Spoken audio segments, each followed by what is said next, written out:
What's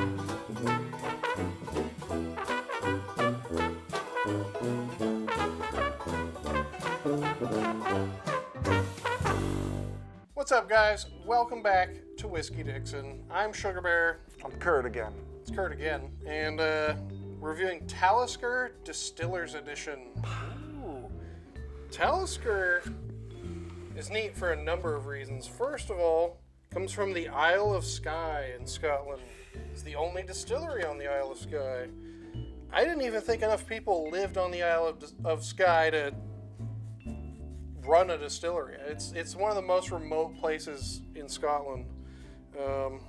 What's cool is it actually tells you distilled in 2009, bottled 2019, double matured in Amoroso cask for a richer, rounded flavor.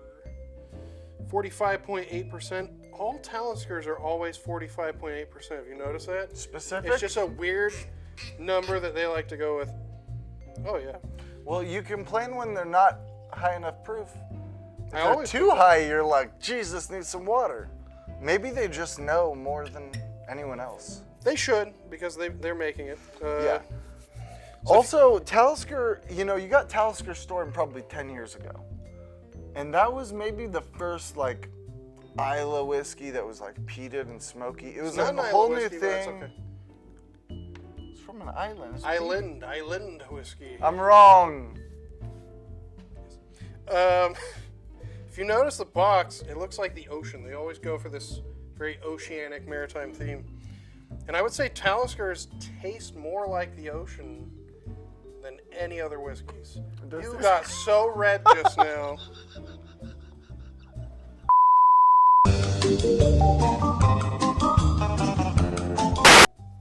Okay, on the nose, classic Talisker peat, sea breeze, but a sweetness. There's a bit of a sweet sort of sherry. Yeah, the double finish in the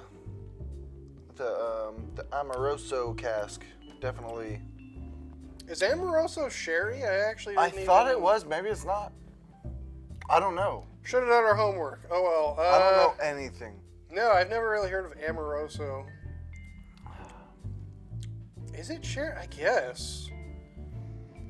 It must be a different style of sherry, like a less commonly made. Classic Talisker peat. Talisker's peat is a little different from Isla peat. It's more volcanic tasting. It's more like it's almost more brimstone and sulfur kind of. It's almost more like Highland peat, but it also tastes like the ocean, which is. I would say it tastes more like the ocean. Yeah, it tastes like the ocean. Like you see the Highland bottle, peat's all more the waves. Sweet. To me, this is like burnt rocks, like volcano smell. I don't know what a volcano smells like, but I often liken Talisker to like a volcano by the sea. Sulfur. It smells like trash. There's a sulfur to it, right? I mean, do you get that? Just a Maybe. hint. This is much more pleasant than that. Well, obviously. Talisker Storm was great a long time ago, and then it dropped price. They dropped the price on it, and they also and it was dropped like, okay, the quality dropped, Yeah.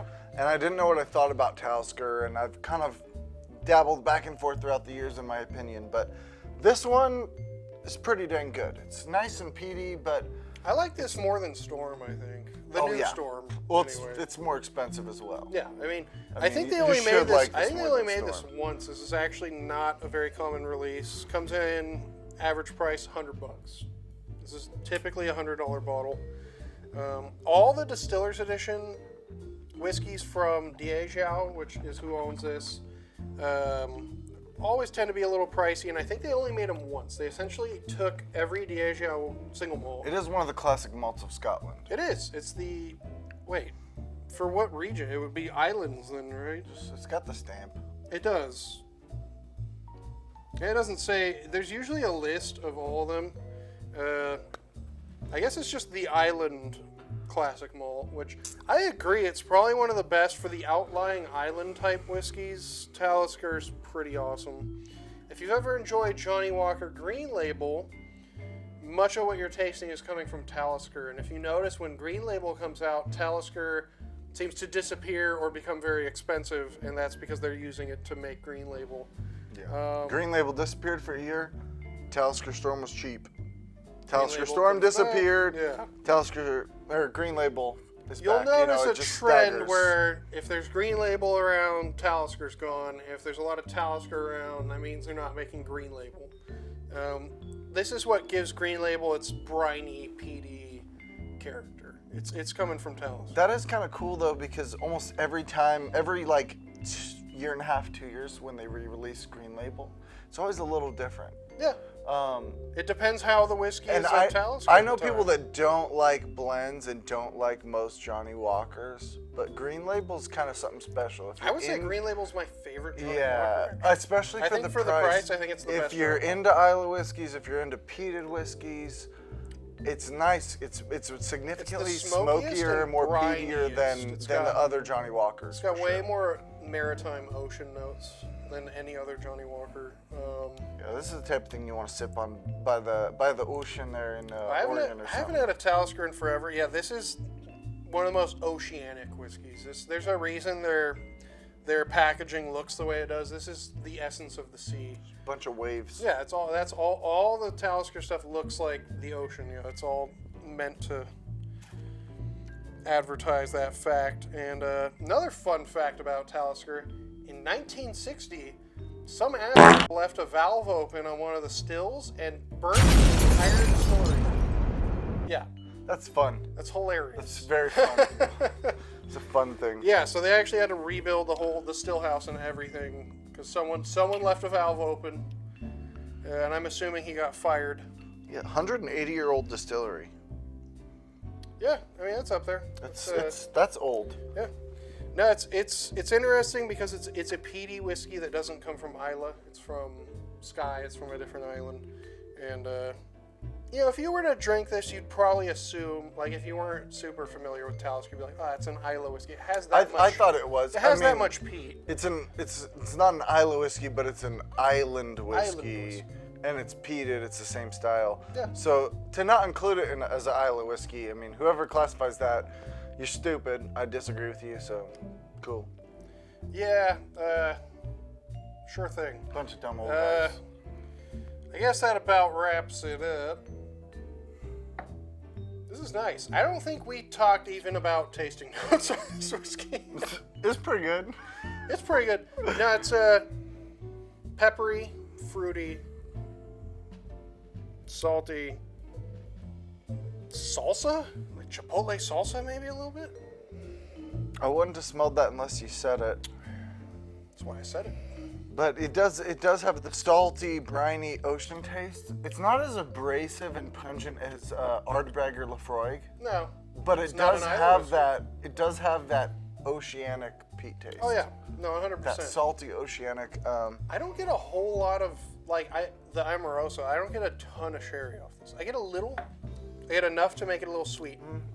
It's tinted glass. I think you kind of get it in the color.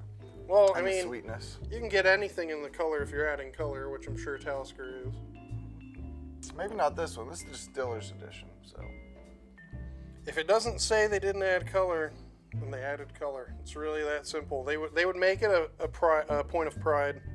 Be like, hey, we don't have to put color in this. well, I guess this whiskey just sucks. No, virtually every Diageo whiskey has color in it because it's all going into Johnny Walker, which is a blend anyway. So it doesn't matter. Well, there you go. It doesn't matter what the colors of the whiskey are because it's all getting mixed together anyway.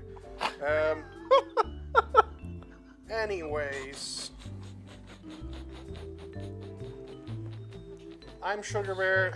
That was Curt. We are Whiskey Dixon. Smash the like button. Give us a thumbs up.